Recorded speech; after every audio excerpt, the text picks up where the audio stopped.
A warm welcome to everyone present here. It's a pleasure to have with us today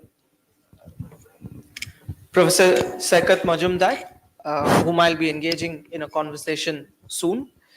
Professor Majumdar is, among other things, an academic. Uh, he's somebody who moves seamlessly between creative writing and literary criticism.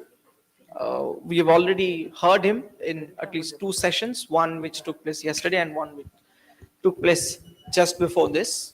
Uh, he is trained in literature, somebody who writes about it and writes about literature, about education, about art on various platforms in various genres, whether it is fiction, whether it is scholarly work, monographs, or even in columns for various platforms. He has written for The Telegraph, he has written for The Outlook, he has written for Wire, Scroll, and he is one of those academics. He belongs to the distinguished leagues of academics who can move, like I said, seamlessly between academic writing and the ones which are accessible to a wider audience.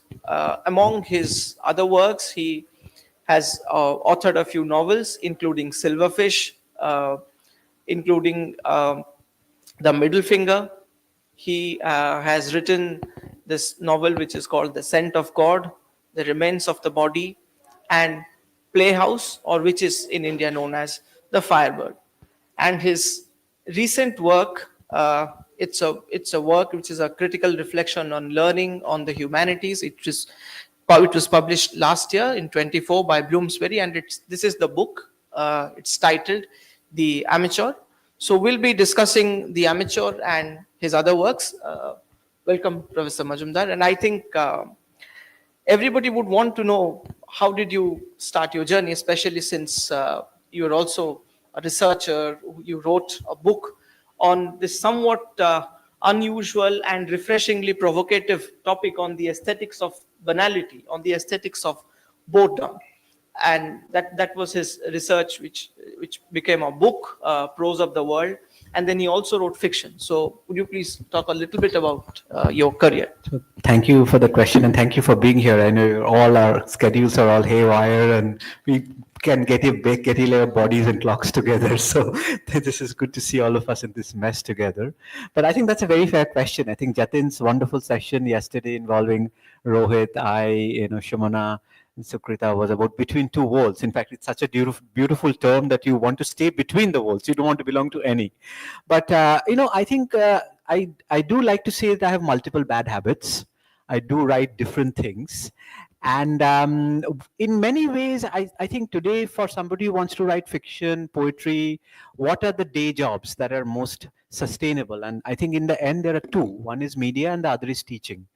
And they both have their own challenges, and they both have their, but I think as far as the intellectual work is concerned, if you are a reader and a writer and an academic, but you're also creating art, I think in some ways it sounds wonderful. Like Toni Morrison said, oh, I read books, I write books, I teach books, it's one job.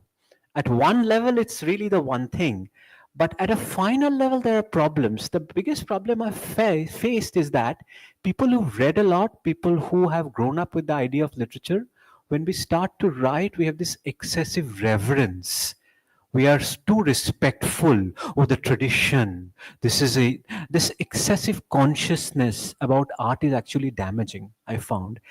Real art has a certain carelessness about it. You have to be careless. You have to, at least you have to look careless. Often you see this works. I did an MFA in creative writing in the US, and it's like you get this people, perfect voice, perfect point of view. There's no soul. There's absolutely no soul. So you get so fixated on the craft that you forget what actually makes the spirit. I'd much rather take a work which is a little rough on the edges, but has a soul as opposed to something which is perfect. So this is kind of the challenge. How do you think? And for me, the way it happened was I grew up reading a lot of the modernists, a lot of the European modernists, Joyce. I loved the craft. I did the MFA, I did the PhD, all of that.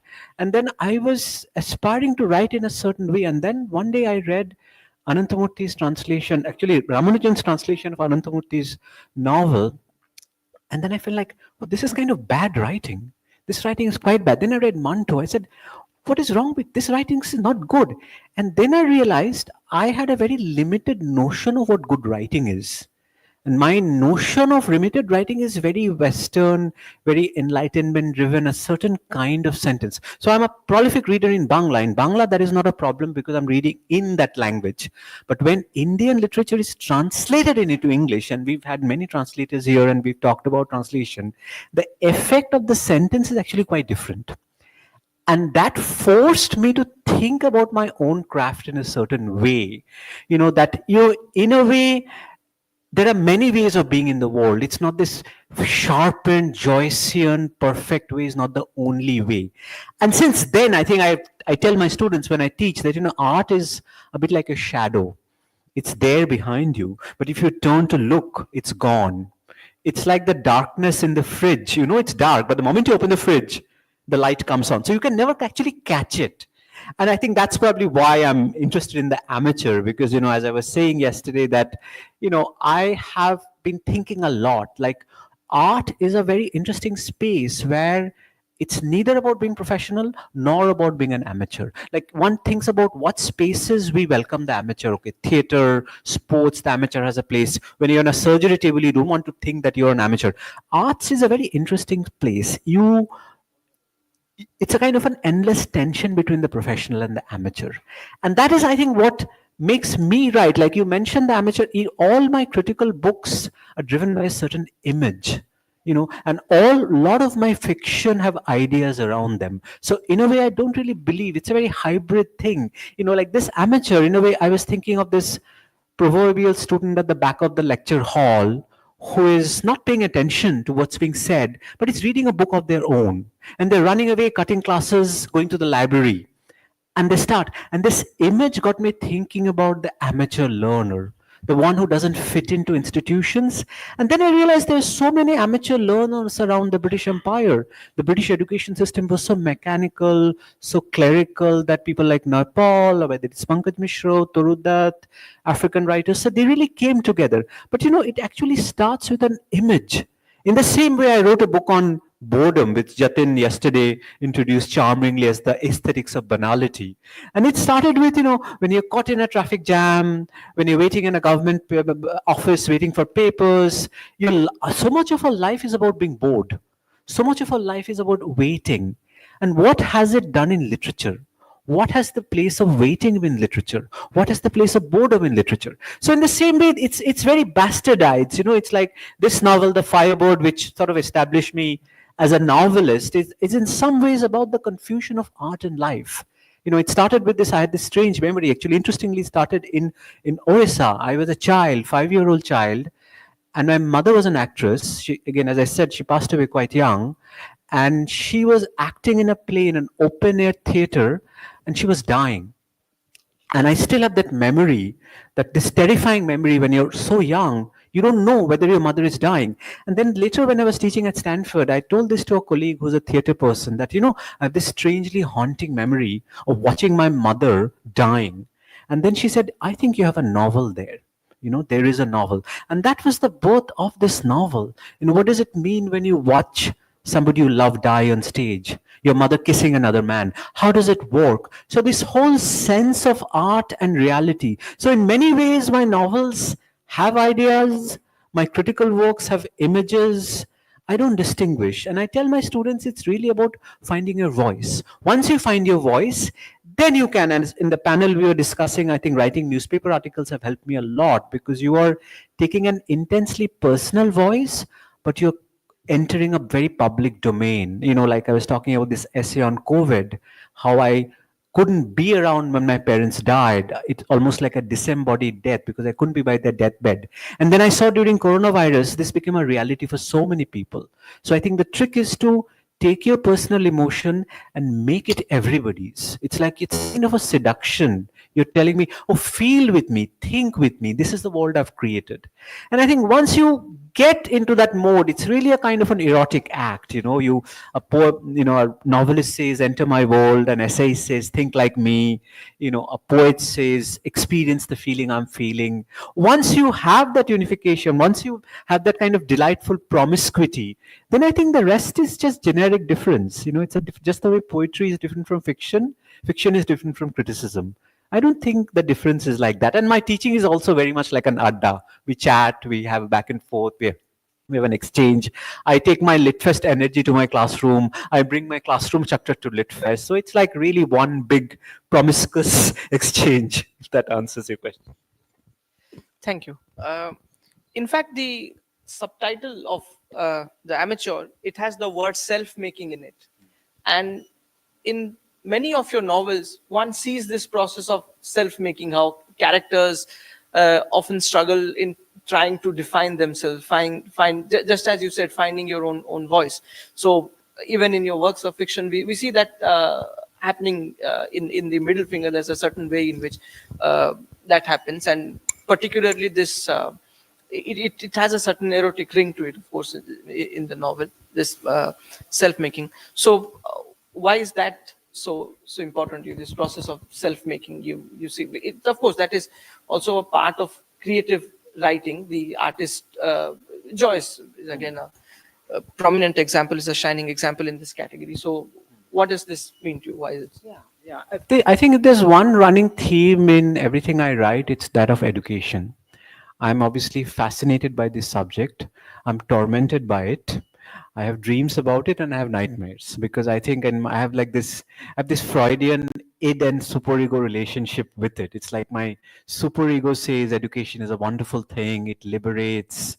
I write op-eds about it. I've written a book on liberal education policy. I was a consultant for the national education policy. So in many ways, I work towards education. At the same time, I know education is deeply repressive. It is deeply exclusive. It creates hierarchies. It limits people. So how do you process that? How do you process that? So I think, this came up yesterday that in many ways, my daytime life is as an educator. And if you think of the coming of age novel, the Bildungsroman means the novel of education, a novel of how a human being becomes themselves.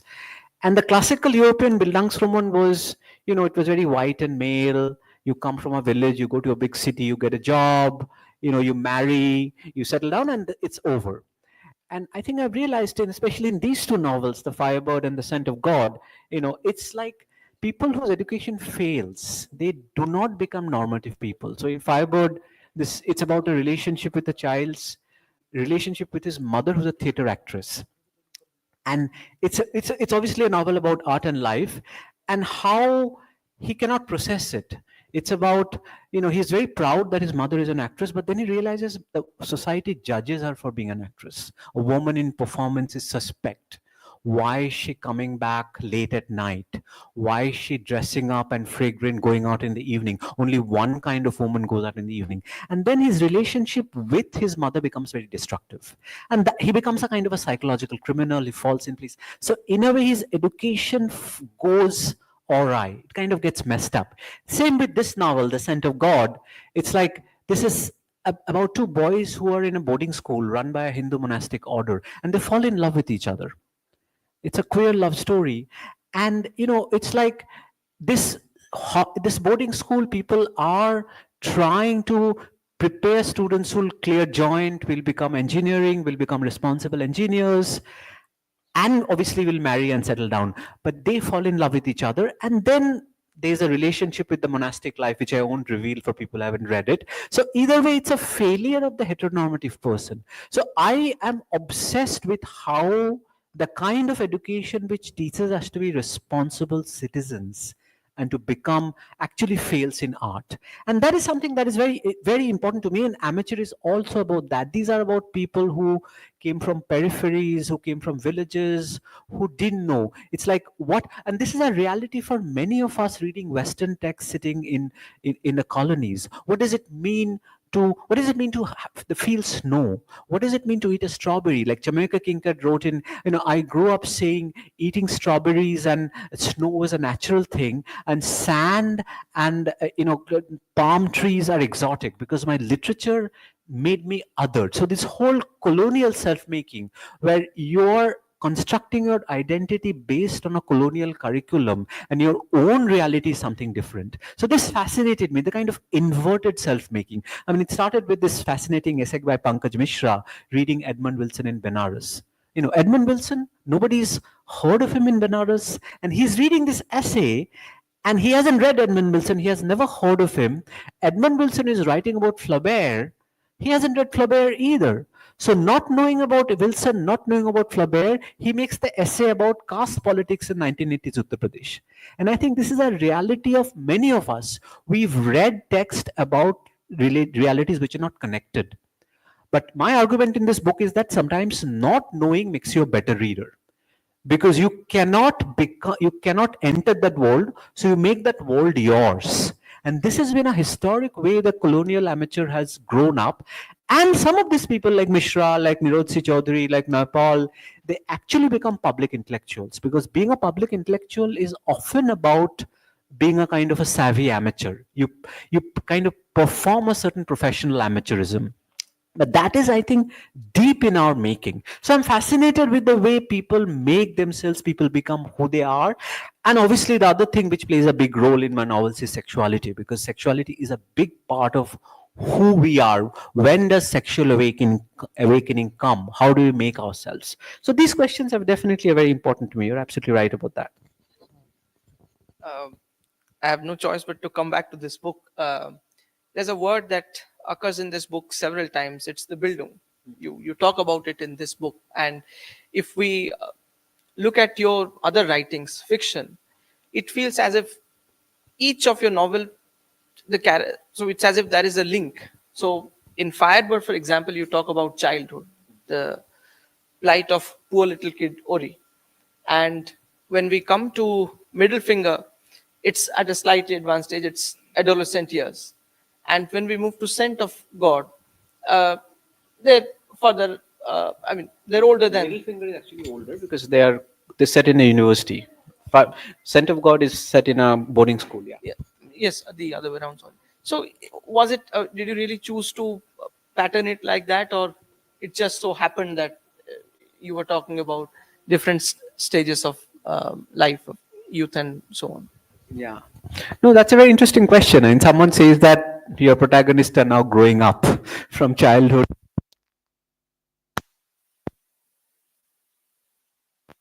Remaking of the Drona Ekalavya story. I mean, I was fascinated by that, and as somebody who teaches, you deal with I mean, in the US, it's race, here it's caste, and how can you not write an Ekalavya story set in a contemporary college? So that was the challenge. But also in my formulation, Drona and Ekalavya have feelings for each other, which is again the whole Platonic idea of erotic connection between teacher and student. And this was also written after the Me Too movement broke out in media and academia. So it's a whole question of that connection, that unsaid connection. I think mentorship and teaching has a kind of an erotic energy of its own. So that is very much part of that.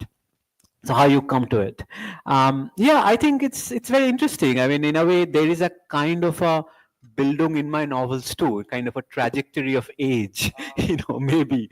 But I do believe that, I once had lunch with a Vietnamese American novelist when I used to live there, and she said this wonderful thing that the first 5 years in life is all you need as a novelist. The first 5 years of life is enough material for a whole lifetime of writing fiction. And I realized that, childhood is a wonderful time, because childhood is this time when you have very profound experiences, experiences of pain, of pleasure, of excitement, but you don't understand these experiences. You cannot really rationalize it. And that makes it more attractive. This whole idea that what is going on, I don't know. Why are my parents fighting? What is going on? I mean, parents fighting. I mean, I had a broken childhood. I mean, broken family. So this whole idea, parents fighting and children not making sense of adult conversation. So there's so many of these things. And I thought, will I ever write about adults? Will I, am I doomed writing about children? Will I ever have an adult protagonist? And then I realized adults actually don't have their lives figured out quite as well as you think. you know Adults are also pretty confused. They are really confused. They can hide their confusion better, they can mask their confusion, but internally they're very confused. So I think it is sometimes said that even the characters in my novels have a kind of a childlike quality. They're figuring things out, you know they're working things out. And I think in my last novel, The Remains of the Body, it's this person who's asking this question about, oh, I'm so close friends with this guy, I've seen his body change, we have this kind of locker room friendship, but why is it that I'm not physically attracted to him? What does it really mean? And then he has certain relationships with the man's wife, and then he starts asking, is my relationship really with his wife, or is it through his wife I'm trying to access a body which I cannot touch? So I think we are always asking very complicated questions about sexuality, and people are figuring out. And I'm most interested in people who haven't figured themselves out, which I think applies to everybody. But I think characters, I mean, this is also something when I teach creative writing, I tell students that why do you want to get things right? Getting things wrong is far more interesting. We love narrators who get things wrong. We love narrators who lie. The ultimate example is, of course, Jack the Ripper kind of stories where your okay narrator is telling about a death, and then you realize the narrator is the murderer, or like Agatha Christie. But even without going to the extreme extent, I mean, a narrative voice is something we put faith in. We trust that voice. When that voice betrays us, it's amazing. We love betrayal. That's why art is different from life. So go with mistakes. Embrace your mistakes, embrace your flaws. And that is something I've realized adults do too. It's not just children, just that with children it's very obvious. Adults can have a kind of a discourse, but if you see through that language, oh God, people are, after 30 years of marriage, people are still figuring out, why did I marry this person? After 25 years of career, people are thinking, why am I doing this? And I think we need to ask those fundamental absurdity. Why am I doing what I'm doing? And that is what makes for really interesting novels. Novels are not about getting answers right. Novels are asking questions which have no answers. Okay. So you talk about, as you just mentioned, about things not being perfect, and one should be able to reconcile to that thought. We come across such imperfect figures, or people who are not quite adept at what they're trying to do. And this is true of people who had to struggle with Western education, people who had to struggle with English in particular. And the amateur talks about those figures, and it's really fascinating to learn about them. You talk about autodidacts, and in the context of Odisha, I'm sure all the Odias sitting here would agree that we have in the writer Fakir Mohan Senapati the perfect example of an autodidact. I mean, in his autobiography, he talks extensively about how he has to struggle with English, how he learns it, how he reads several texts. There's a particular reference to Crusoe and so on. So this autodidact is something which I really found fascinating in that book, because a lot of it, and what is also because you talk about individuals like Naipaul, you talk about Neeraj Chaudhary. These were men with ambition. Somewhere one can sense that. But there are many of these autodidacts who haven't really figured things out for them. They don't really know, or at one point in their life they haven't figured out where they would land up. Again, Fakir Mohan comes to my mind. So how did you think of this figure of the autodidact, and what are its larger implications? Yeah, as I said, it's all about sometimes ignorance is a better tool to reading than knowledge. My question I was seeking in the amateur is that what can ignorance teach you as opposed to knowledge? That is, and I realized this is the beauty of art. Sometimes ignorance brings surprising revelations.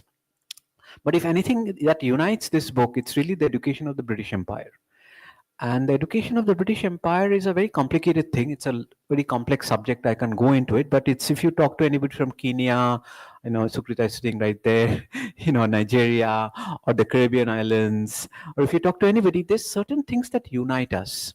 there are certain texts we've grown up reading, certain ways we spell, certain attitudes. It's not just parliament and all that, but also education system.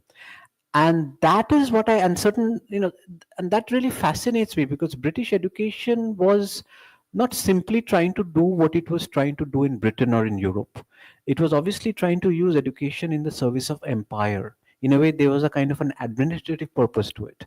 And I think this whole, why is it full of rote learning? Why is it full of, exams? This whole culture, I think even today it's there. Part of when we set up, I came here to set up departments at Ashoka University. The idea was to create a system of education that is different, to have kind of a Socratic exchange in the classroom, and I think we've succeeded in that.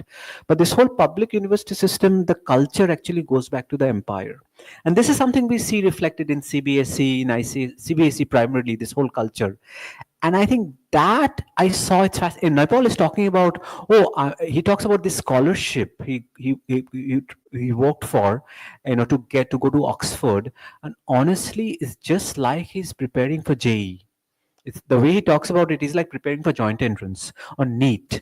I am just mugging things. I'm studying things so that I can get a scholarship. And of course, I want to get a scholarship to go to Oxford to become a writer. But I can't get away from this place unless I get this scholarship. So it's fascinating how this apparatuses are put in place by the British Empire. And I think they are disenchanting a group of people, a group of very imaginative people are very alienated by this system, and they are kind of carving out their own paths of self learning. And there's a range of people, like these, have somebody like Toru Dutt, who is actually quite privileged, but she dies at 21. She is a woman, so it's not common for women to get, even it's starting to get there, but she's learning at home.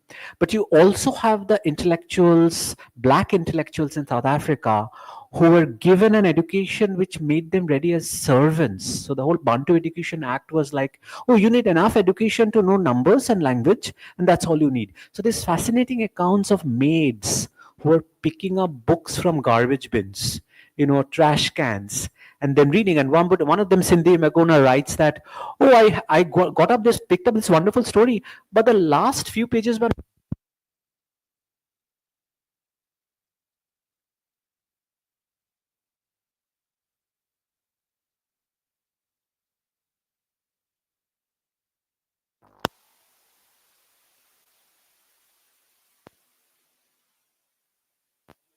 of the British working classes.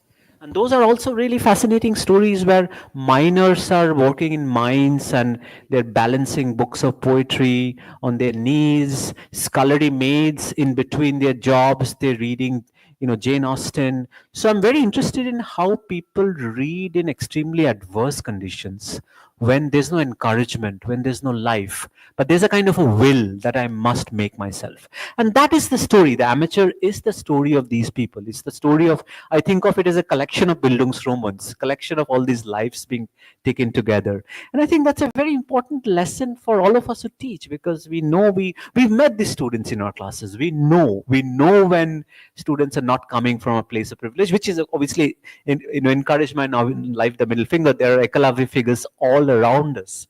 And what can we do? And the incredible self will these people have. So I think these were stories really worth telling, which I've tried to do here. uh, there is a sense I get from this work, the amateur, is that the amateurs, of course, have a lot of promise. Sometimes we see the amateur appearing as a subversive figure, because a world where professionals are celebrated, the figure of the amateur is in fact quite liberating in that sense. But what I also feel is that the this figure of the amateur is a very modern phenomenon. This drive to make yourself, to see yourself in a fitting into a certain image, certain idea that you aspire for. Somewhere, don't you think it also comes at the cost of getting separated, getting alienated from a life that was rooted in community learning, not modern education? Not I mean it's, of course, one understands the significance of the kind of learning that we're talking about, of books, looking for books here and there, but that too is something which comes at a certain price, a loss of kind of learning that was, well, not necessarily formal. I'm not talking about going back to older institutions of Gurukul and all, not that, but just a kind of learning that was rooted in a communal life, learning that came from practices, art that was not really associated with or attributed to any single creator. So that kind of an organic connection is severed once this modernity, especially colonial modernity, when it enters our life and one is just separated from it. And you the example that I can think of again is Professor Naik will agree with me, is Fakir Mohan. There are such ambivalent responses to education, to reading in Fakir Mohan. At one in one instance, he realizes that it's important or it's indispensable, it's necessary, but sometimes he would also regret the futility of it. It can sometimes alienate you, it can have devastating consequences. So how would you respond to this? Well, the amateur was sometimes cool and sometimes was uncool. It all depends on history.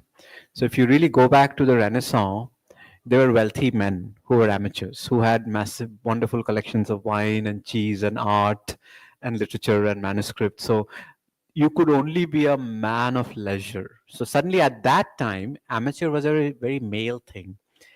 Things changed as disciplines developed, especially around the European Enlightenment, the rise of graduate schools.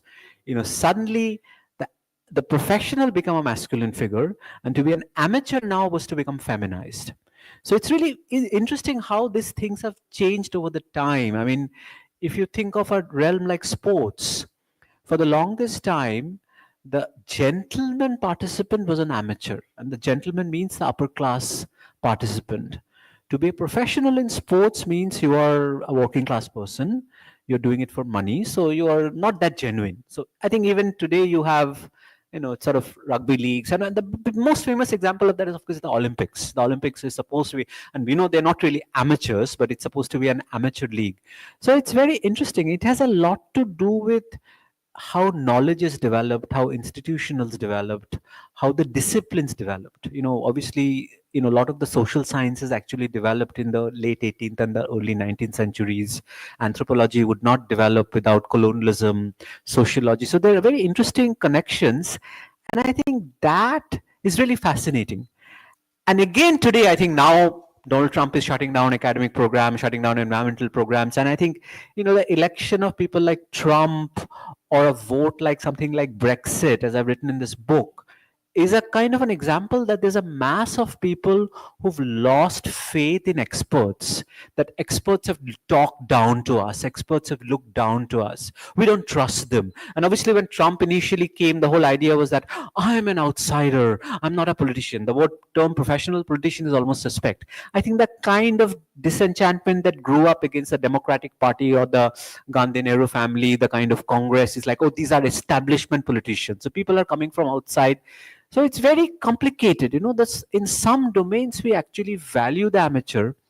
We trust the amateur more than the professional.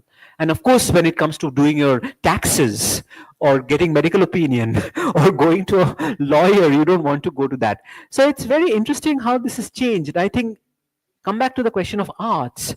Arts, there's no easy solution. We every year when we do the expo at Ashoka University, some students will say, "Oh, I love literature, therefore I don't want to study it professionally." And I say, there's something in that. There's a fear. You're not entirely wrong about that. But like William Blake said, there's innocence, and then there's experience, and then there's post enlightenment innocence. You can regain post professional amateurism once you go through that phase. So these are phases. I mean, the whole question is, what does professionalism mean in the arts? A lot of our actors, best actors, have been so-called amateurs. A lot of our painters, how do you define it? The 19th century developed professionals not by degrees, because writing degrees, journalism degrees didn't exist. There were people who wrote for money. Now you have degrees, but then now do you define it according to qualification, according to living? So it's a very kind of a multi-sided question. And I think the important thing is education should still keep the amateur alive in us. We gain something from it, we gain training, but we entirely let the amateur be overshadowed. I think we could, because the root of the word amateur is after all amour, love. If that is gone, then what is left? That is a very important part of the self-making.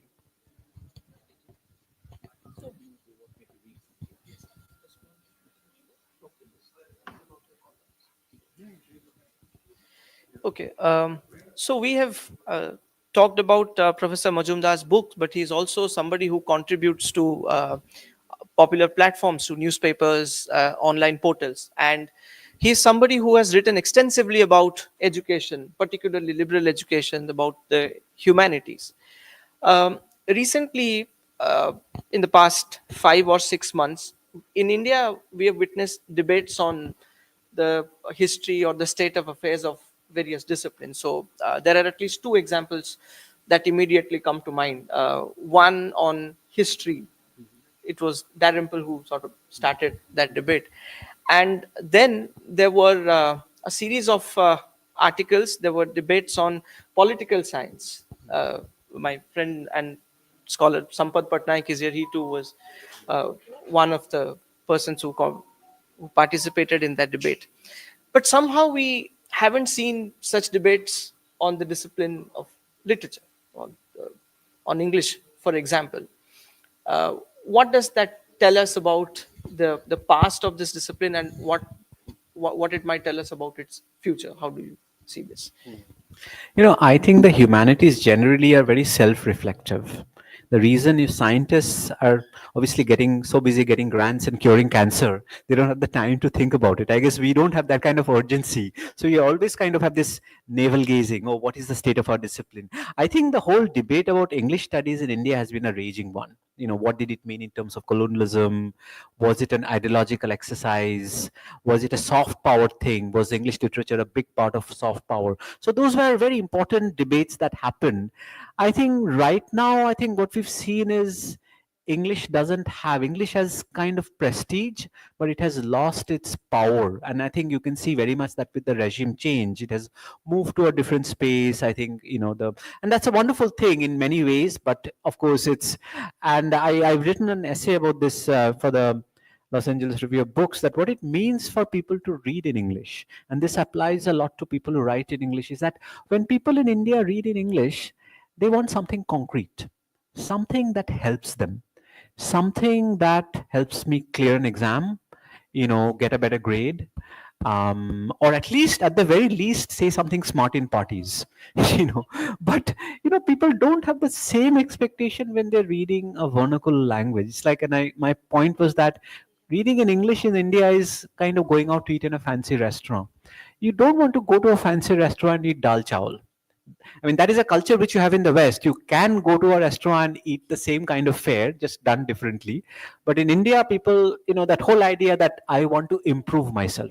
And I think this has had a kind of a deadening impact on Indian English writing, because we want to do the same things a writer in Marathi, Bengali, Tamil is doing. We don't have to necessarily create a self kind of uprising narrative. But that has been, I think that is one reason why Chetan Bhagat has been very successful, actually. I think there are certain good things he offers, but his novels have this narrative of upward mobility. You come from a rural area, you come to a city, usually it's a rural guy coming and then kind of getting a fancy St. Stephen's girlfriend. So there's a kind of a Horatio Alger upward mobility narrative, which I think is a lot of people identify, as well as Bhagat's narrative. It's like, oh, I can read a book and I can understand it. It's so smart. So I think people have certain expectations when they read in English. But I think of late, in many ways, those of us who write in English, those of us who write op-eds in English, we feel like we are talking in a kind of harmless echo chamber.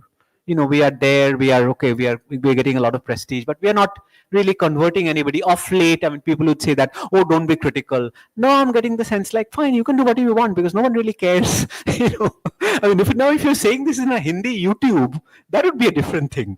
Then you could be shot. But writing an op-ed in Indian Express is, no longer what it was 15 years ago. So that's a very interesting trend I'm noticing. Okay, so I think it'd be a loss if we close this session without hearing the author read out a few sections from his own work. So, would you please read out We something had a from lot one of of your books? theoretical description. I'll just read a couple of paragraphs because I know we are running late and we need to finish up. But I mean, we've been talking a lot about self-making and growth. But I obviously, as I said, desire is a big part of this. So I want to read a little bit from this novel, The Scent of God, just one page, which is about these two boys who obviously are drawn to each other, attracted to each other. I think this novel came out shortly 4 months after Section 377 of the Indian Penal Code was, sort of shot down. So homosexuality was decriminalized. So it was got a lot of interest in it, and there was, but I think a lot of the attention was also because it was set in a Hindu monastic order, and that the whole color was controversial. So I'll read from that part. And then the music started upstairs. It was so slow and drowsy. The voice of 80 boys coalesced into a large, lazy animal that dragged its own massive weight. Yogi never realized it sounded so slow from outside. Cutting the ties to the world, I pray to you, it meandered. Full of virtues, you transcend all worldly virtues and quality. They were smaller, bonier, awkward boys. Suddenly, they were smooth and hairless, and their skin hadn't broken out in pimples. They were in class 6. The ribbed carpet of the prayer hall was home and bed under their bodies, and it would give them shelter forever. White flowers were heaped around the shrine, and flames flickered on the lamps, and the fragrance of incense floated over them like a slow cloud. But the shrine was far away. Right before Yogi was a small, thin boy covered in the fine white cotton of the prayer chador. Yogi could see his dark skin underneath and the white vest that he wore under it. Yogi wanted to close his eyes and sing, but he couldn't take his eyes off the dark skin and the bony ridges of his shoulders. He stared at it. There was nothing else in the world, just this boy. At long last, he was a yogi, the yogi who saw nothing in this world, just this boy. Had Kajol moved closer, or had he? On Kamal Swami's clean, austere bed, their knees touched. Kajal looked into his eyes. For the first time, he didn't look away. They were safe. It was a monk's room. They didn't know how their bodies got entangled. They were plants and suddenly they were a forest. Shoots and stems and creepers were entwined, creating dark, moist shadows and the sweaty fragrance of human flesh. Like blind men, they groped each other, felt each other's cheeks, hair, collarbones. They kissed. They had no sensation anywhere in their bodies except on their mouths. Everything was food, lips and tongue and teeth, all of them were hunters. The teeth and the tongue and the lips, soundlessly they hunted. Their lips glowed with spit. Up above, the song floated like a large drowsy animal. Cutting the ties to this world, I pray to you. The metallic percussion danced like a small, mischievous boy. At the door, saffron curtains fluttered in the breeze.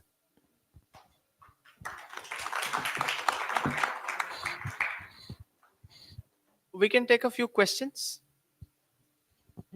Yes, please. Can... I just had a quick comment. When you were talking about the nature and the profession, continuing from the earlier session, it crossed my mind. I said the amateur and the professional. It crossed my mind that the professional is the one who's more likely to be replaced by AI. It's quite interesting if you think of that. I think all the algorithms, all the data work is going to be go first. Well, eventually, they say I will replace everything, but we will be the last one to fall. There also, I feel, when we reach that point, you were talking about when AI can feel, when AI can emote, when AI has consciousness. So at that point, it won't matter anymore because that will be the same as psychoth for me then, right? I mean, then why does it bother me? I mean, I'll just be envious of psychoth because psychoth is so much smarter than I am, but it's psychoth, right? It's that, I think we'll reach that stage. It's interesting. Yeah, there's one here and we'll come to you. Yes. There.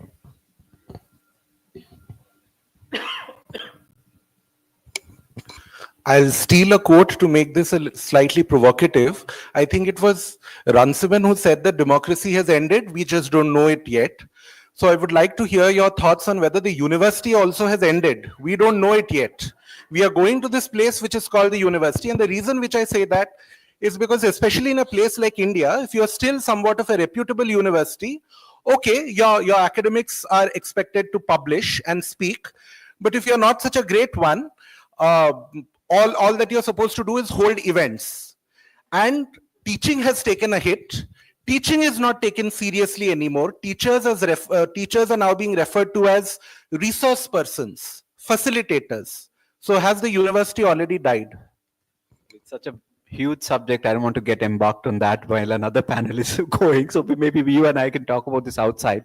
I'll just say one little thing. It's our Vice Chancellor, Shomak Roy Choudhury, who's an astrophysicist. He says, I start by saying the university is expanding, and I say I'm actually used to saying the universe is expanding, but then I'm here saying the university is expanding. But I think that's not a joke. I think what you said is very serious, and there's a lot of complicated things behind it, which I think the research culture, research and teaching are actually very connected. I think in India, very quickly, demographic divide is on our side. In the West, demographic divide is not working. We actually have a win-win situation which we are squandering away, I feel. In India, we are in a situation that if you open a college right outside the street, it will fill up. This is a dream situation in the West. But political interference and corruption, these are the two things we are actually wasting a winning moment in history, I like to think. This could have been Asia's century of education, and China is doing it. India, it's a very losing struggle.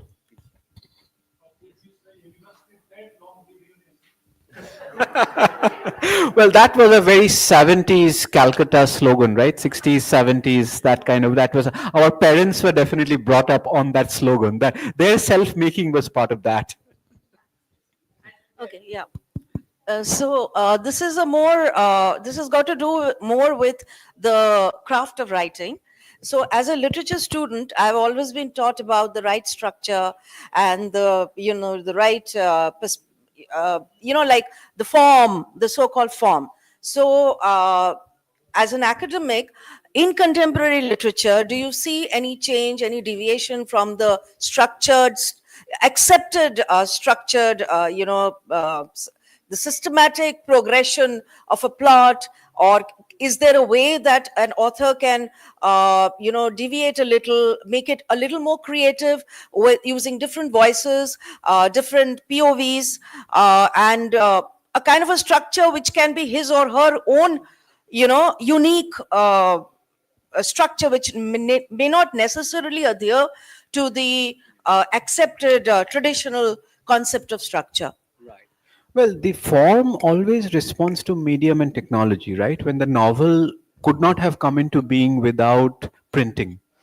Printing created a new form. In the same way, today's digital technologies are creating new forms. And we have to be open to that. Those of us who are very wedded to print, we have to accept that, oh no, people are going to write about fan fiction and Wattpad fiction and things like that. And that's sometimes a challenge, because in some ways it also goes hand in hand with what I think is the biggest challenge about writing is the decline of reading. Sorry? We are writers because we are readers first, and even today we are primarily readers. We read and write, and that is what is changing. That has been kind of declining. So that is something we need to, but at the same time, you cannot be kind of conservative. You cannot be rigid, because you have to keep in with the Right. time and encourage them. So yeah, it's a both. Every age brings its own challenges, and I hope this is a challenge we can overcome. Thank you. Any more questions, or shall we? I think we should make room for the next session. Everything is running so late. We should now, get. But thank you so Thank you. much. This was really memorable. I had such a lovely time. Thank you.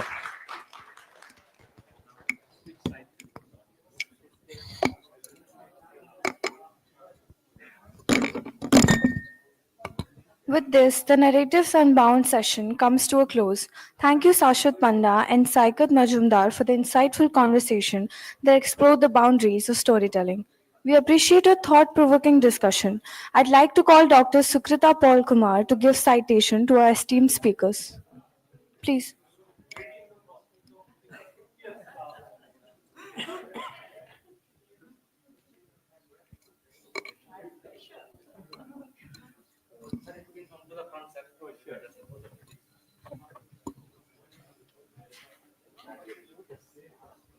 Strangle me.